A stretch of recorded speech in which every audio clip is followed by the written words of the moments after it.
This mini PC can run anything. This is the Ryzen 5 5600U mini PC from wowe, and this is by far the most powerful mini PC that I've taken a look at on the channel. The bar is pretty low considering I've only taken a look at budget systems, but trust me when I say that this system is very competitive for the price. So of course, no surprise, today we're looking at another mini PC from wowe. So I've been pretty impressed with all of wowe's units so far, and this one is the most powerful unit of them all. And after testing this, I was really impressed with the performance at the price point. So this is the Ryzen 5 5600U mini PC, and it comes in at just under $300. So at that price, you get 16 gigabytes of DDR4 at 3200 megahertz, a 6-core 12-thread Ryzen processor with built-in Radeon graphics, and a 512 gigabyte NVMe SSD, along with a 2.5-inch drive bay if you wanted to add more storage internally.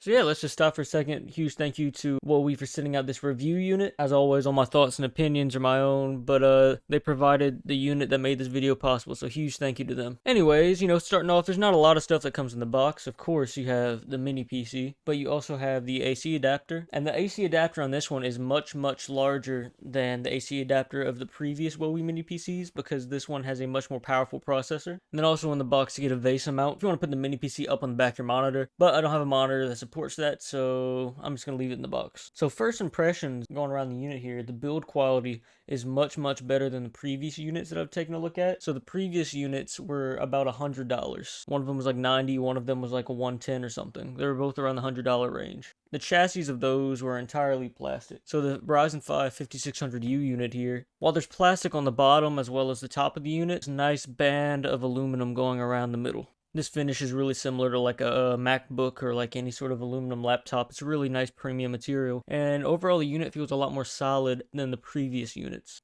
And the I/O on this one is pretty much the same as all the past ones. You get two USB 3.0 ports, as well as a USB-C port, and also a micro SD card slot. So I went through all the setup like off camera. Pretty basic, just Windows setup. This time around, on this PC, we have Windows 11 Pro. So on the very cheapest wowe mini PC, the N4020, I was able to install Windows 11 onto that one, upgrade the Windows 10 to Windows 11. But the A9-9400, the slightly more expensive model, but still a budget model, I couldn't upgrade that one to Windows 10, which is a little strange. It may just be something to do with the age of the processor, but it is a slightly faster unit than the Celeron N4020 one, so I'm not too sure. So it's a pretty basic Windows install. I have a few things installed, obviously. But as far as bloatware is concerned, it's pretty much an empty, clean install. The one thing that I noticed that was installed automatically was the app for Radeon graphics, which is really good. It's really nice to see that that was pre-installed, because that's the app that you need to update your graphics drivers to play certain games or open certain apps. So in Task Manager here, we can see our 6 cores and 12 threads, the Ryzen 5000 architecture, 5600U. Also in Task Manager here, we can see our disk, as well as our 16 gigabytes of 3200 megahertz RAM,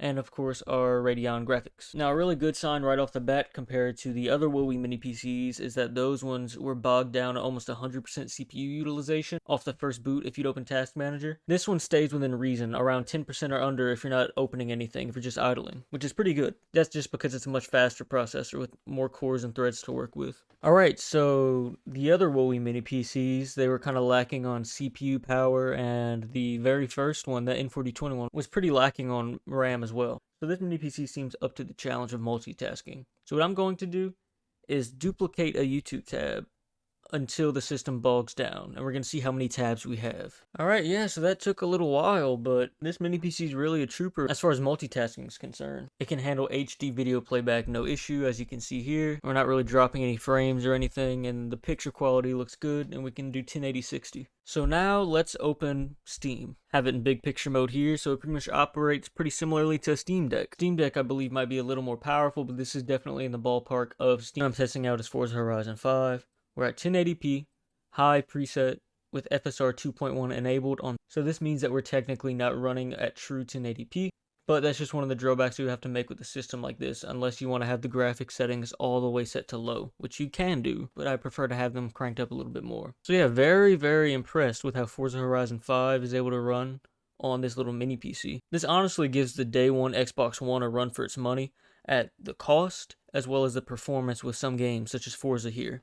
The game looks way better than the Xbox One version, and it runs much smoother. Next game that we're going to test out is Batman Arkham Knight. I chose this game just because it's an open world game, and there's just a lot to render in, and there's just a lot going on. And also, the visuals of the game are very scalable. So once again, this mini PC is really impressing me. So we couldn't hit 60 FPS at 1080p with high settings. However, at 900p with all settings on max, we were able to get a pretty steady frame rate. I would much rather lower the resolution and have the graphics up high than have the graphics really low on a higher resolution. As you can see, Arkham Knight looks phenomenal running on this little mini PC. And I'd call this more than playable. Like I said earlier, this gives the last gen gaming consoles a run for their money for this price point. The last game that I'm going to be testing out here is Halo Infinite. Now, Halo Infinite is another game that I found has really scalable graphics. If you have a high-end PC, you can run the high-end graphics. But if you have a PC that's older from a few years ago, you can drop the settings to low and still have a good time on the game. And they also have an option that allows you to pick a minimum frame rate, and it dynamically adjusts shadows, render distance, and other things like that in order to hit that frame rate. The graphics preset is set to low. And yeah, we're getting pretty much 60 FPS in multiplayer. Now this is because it's dynamically lowering the resolution of shadows and some assets in order to hit that 60 FPS mark, as well as lowering the resolution at times. But I feel like this is no worse than the last gen Xbox One experience, if not better. So yeah, this Ryzen 5 5600U mini PC is an absolute beast. It can run games that came out within the past year with no issue. Obviously, you have to drop a few graphical settings, but you have to do that on a lot of PCs anyway. The other two mini PCs that I took a look at from wowe couldn't run games that were more recent, and they struggled to run even older ones as well. These games were running flawlessly on this mini PC, and these were all really recent titles. For less than $300, you can get fully kitted mini PC. So honestly, I didn't feel like this mini PC was lacking any power at all. It did what you wanted it to do when you wanted to do it. And this is by far the fastest mini PC that I've tested on the channel. So hats off to wowe for that, especially at this price. So if you're just looking for a PC that can run games and stuff, like if you're on a budget, this is a great option. Because under $200, you can play Forza Horizon 5, Halo Infinite, Arkham Knight, all with either respectable graphic settings, frame rate, or a combination of both. So if you want to pick one up, I'll just put the link in the description, not a sponsored or affiliated link. The only thing that wowe did for me here was provide the product, so big shout out to them. But if you want to go check it out, I'll put their Amazon link in the description. If there's any other specific products that you guys want me to check out, drop a comment, and especially if I'm able to get a review unit, I'll be able to check it out. So yeah, that's my thoughts on the wowe Ryzen 5 5600U mini PC. Thank you for watching. That's all for me. I'm out. Peace.